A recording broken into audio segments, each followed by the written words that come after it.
Have you ever felt like life backed you into a corner? Like every door closed and every solution disappeared?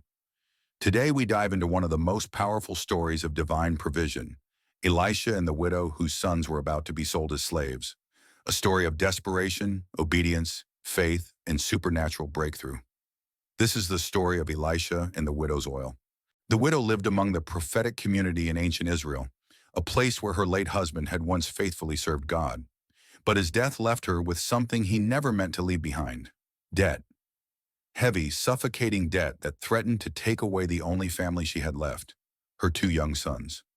In those days, creditors had the legal right to seize children as slaves until a debt was repaid, and her creditor was done waiting. The widow's home had grown quiet, heavy with fear. Every sound outside made her wonder, are they coming today? But instead of giving up, she ran to Elisha, the prophet of God. Her voice trembled as she spoke. My husband feared the Lord, yet the creditor is coming to take my sons. Elisha looked at her with compassion. He didn't judge her.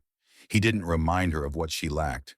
Instead, he asked a simple question, a question that would become the doorway to her miracle. What do you have in your house? The widow lowered her eyes, ashamed of how little she possessed. Your servant has nothing except a small jar of oil. Her answer seemed almost pointless. A tiny jar? In the face of a mountain of debt? But Elisha didn't dismiss it. God often begins with what seems insignificant. That little jar had probably sat on a dusty shelf, unnoticed and unimpressive. Yet in God's hands it held the potential to rewrite her entire future. Elisha spoke calmly.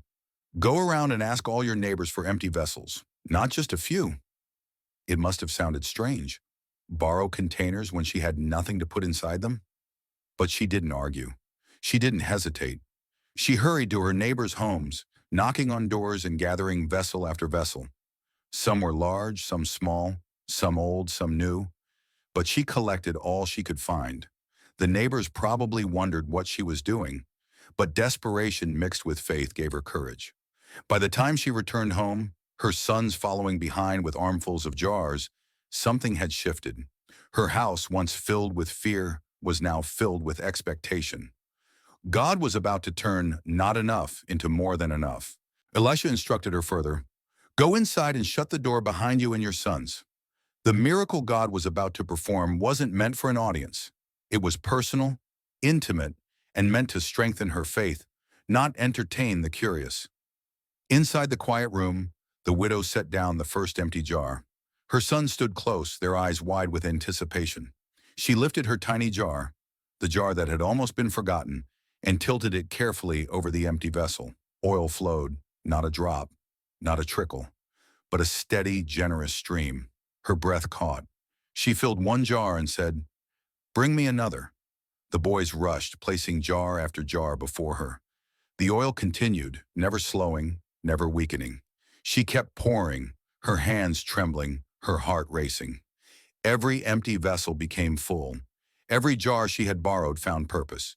The room that once echoed with fear now overflowed with abundance. Finally, when the last jar was filled to the brim, she whispered, bring me another.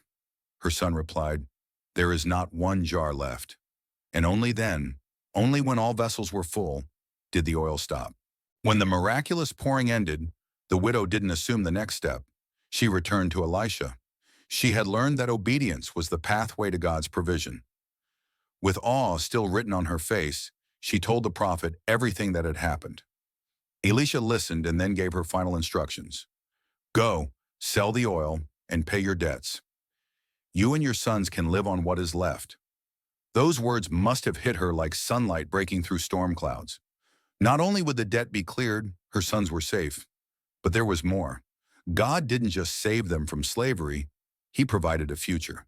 The remaining oil would sustain their household long after the crisis was over.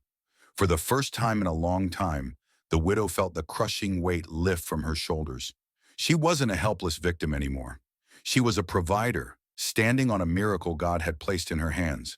The oil in her home had become a symbol of something greater, a reminder that God didn't overlook her, didn't abandon her, and didn't judge her by what she lacked. He simply multiplied what she already had. From this story, we learn 5 lessons. 1. God uses what you already have. You might think that you have little to offer, but still God sees potential in what you call little. He can still use it. 2. Faith requires action. Besides praying, the widow gathered jars, shut the door, and poured. 3. Your blessing is limited only by your capacity. As long as there were vessels, the oil flowed. Your expectation determines overflow. 4. Some miracles happen in private. God told her to shut the door.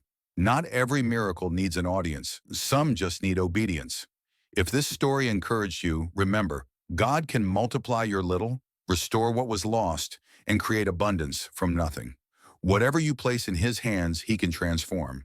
If you enjoyed this video, be sure to like, subscribe, and share it with someone who needs hope today. See you in the next one.